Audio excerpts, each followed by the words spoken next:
Hello dear students, today we are going to see very important framing interview questions.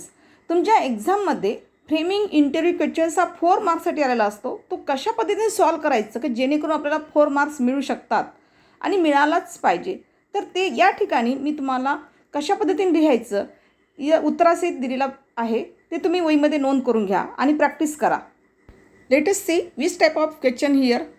Imagine that you have to conduct an interview of a disabled person with the help of the given points table,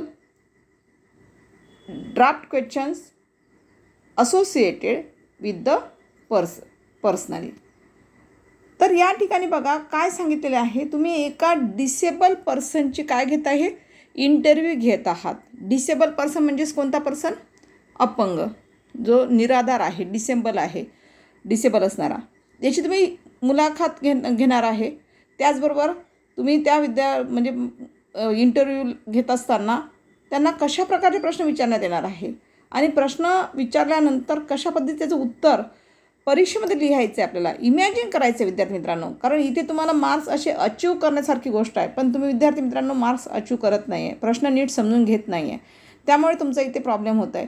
बघा त्यांनी काय विचारलेलं आहे. अशा प्रकारचा बॉक्समध्ये तुम्हाला प्रश्न राहील. पहिले विचारलं आहे नेम ऑफ द इंटरव्ह्यूअर, म्हणजे त्या व्यक्तीचं नाव, म्हणजे जो कोणी डिसेबल पर्सन असेल तुमच्या पाहणीतला, असं त्यांनी काही स्वतःहून नाव दिलेलं आहे का? नाही. तुम्ही कोणत्याही डिसेबल पर्सनचं नाव घेऊ शकता, नाही का. जसं हॉकिंग स्टीव्हन्स होता. आता तुम्हाला हॉकिंग स्टीव्हन्स माहीत असेल, नाही का, पण जर तुम्हाला कठीण वाटत असेल तर दुसरं कोणी तुमच्या माहितीतलं असेल जो डिसेबल पर्सन आहे, तर अशा प्रकारचं. त्याचबरोबर area of success second point दिलेला आहे, किंवा रेप्युटेशन. तर हे जे आहे तुम्हाला इथे माहिती भरायची असते विद्यार्थी मित्रांनो. तुम्ही सरळ 8 क्वेश्चन लिहिता आणि मोकळे होता, त्याच्यामुळे तुमचे मार्क्स मिळत नाही आहे त्या ठिकाणी. तिसरा पॉईंट दिलेला आहे की डेट, व्हेन्यू अँड टाईम, म्हणजे कोणतीही डेट, म्हणजे कालच्या पेपरची असेल तर तीही टाकू शकता तुम्ही. कधी घेतला इंटरव्ह्यू तेही तेवढ्या दरम्यान तुम्ही टाकू शकता. स्थळ लिहू शकता. व्हेन्यू म्हणजे काय? स्थळ. आणि वेळ तुम्ही कोणताही लिहू शकता. असं काही पेपरमध्ये तुम्हाला वेळ दिलेला नाही आहे, आपल्या मनाने तुम्हाला माहिती लिहायची असते.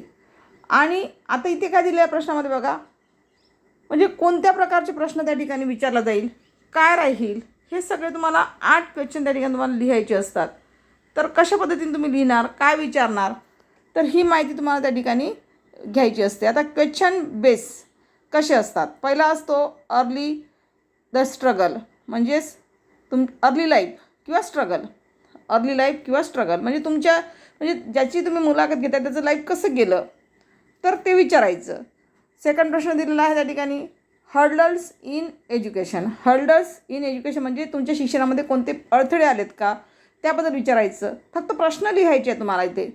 नंतर थर्ड पॉईंट काय दिलेला आहे, रोल मॉडेल, नाही का, तुमचे आदर्श कोण आहे ते तुम्ही त्या ठिकाणी लिहायचं असते. किंवा रोल मॉडेल जर माहिती नसेल तर तुम्हाला कोणामुळे इन्स्पायरेशन मिळालं, कारण इन्स्पायरेशनसुद्धा तुम्हाला त्या ठिकाणी दिलेला पॉईंट्स आहे.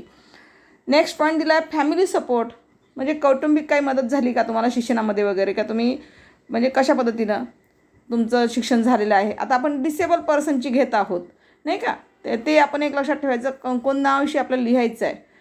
त्याचबरोबर नेक्स्ट पॉईंट काय दिलेला आहे की या ठिकाणी अचिव्हमेंट, म्हणजे काय तुम्हाला ध्येयप्राप्ती मिळालेली आहे, तुमचं फर्स्ट सक्सेस कसं मिळालं तुम्हाला ते लिहायचं आहे तुम्हाला, म्हणजे त्याबद्दल क्वेश्चन लिहायचं आहे.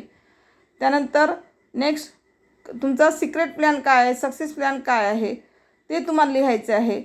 7 नंबरचा क्वेश्चन काय दिलेला आहे, ड्रीम्स, जे काही तुमचे स्वप्न आहेत, गोल्स आहेत, ते गोल्स तुम्हाला या ठिकाणी प्रश्न विचारायचा आहे. आणि लास्ट पॉईंट जो आहे तसं तुमचा 8 नंबरचा जो क्वेश्चन राहील तुमचा इंटरव्ह्यू क्वेश्चनमध्ये, तो म्हणजे कोणता राहील, शेवटचा मेसेज. याचा क्रम तुम्हाला बदलता येणार नाही विद्यार्थी मित्रांनो.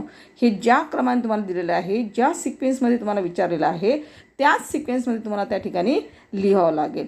आता कशा पद्धतीने लिहायचं, how to write this answer. Let us see this answer. Name of the interview बघा या ठिकाणी. आता नेम ऑफ द इंटरव्ह्यू काय दिलेला आहे, मार्क इंग्लिश. आता मार्क इंग्लिश त्यासाठी स्पेलिंगसुद्धा तुम्हाला तेवढंच माहीत असणं आवश्यक आहे. हा कोण होता, डिसेबल पर्सन आहे, नाही का. त्याचबरोबर area of success second point बघा, कशामध्ये त्यांचं यश होतं, यशा क्षेत्र कोणतं होतं त्यांचं, माउंटेनरिंग, नाही का. त्याचबरोबर टाईम, व्हेन्यू आणि डेट, कोणतीही डेट तुम्ही घेतली तरी चालेल, इथे जे दिली आहे तेच घेतली पाहिजे असं काही नाही आहे. त्यानंतर तुम्हाला क्वेश्चन्स जे असते इंटरव्ह्यू क्वेश्चन, ते इंटरव्ह्यू क्वेश्चन कशा पद्धतीने विचारायचं हे तुम्हाला मी सांगितलेलं आहे, नमुना दिलेलाच आहे. त्याचबरोबर त्या ठिकाणी सांगितलेलं आहे की म्हणजे या ठिकाणी इंटरव्ह्यूचा कालावधी किती, ड्युरेशन ऑफ इंटरव्ह्यूचा कालावधी किती दिलेला आहे, 1 आवर, हाफ आवर, तुम्ही किती टाकू शकता, मिनिमम किती टाकू शकता, हाफ आवर पण टाकू शकता किंवा 1 आवर पण टाकू शकता. त्याचबरोबर आता या ठिकाणी काही इम्पॉर्टंट जे काही हे आपले क्वेश्चन्स आहे ते क्वेश्चन्स कशा पद्धतीने लिहायचं. फर्स्ट पॉईंट काय दिलेलं आहे, अर्ली लाईफ कसं आहे त्यांचं, नाही का, अर्ली लाईफ किंवा स्ट्रगल कसं झालं. तर या ठिकाणी त्यांनी कसा प्रश्न विचारलेला आहे बघा. तर या ठिकाणी तुम्हाला जे अपेक्षित प्रश्न वाटला तो अपेक्षित प्रश्न लिहायचा, नाही का.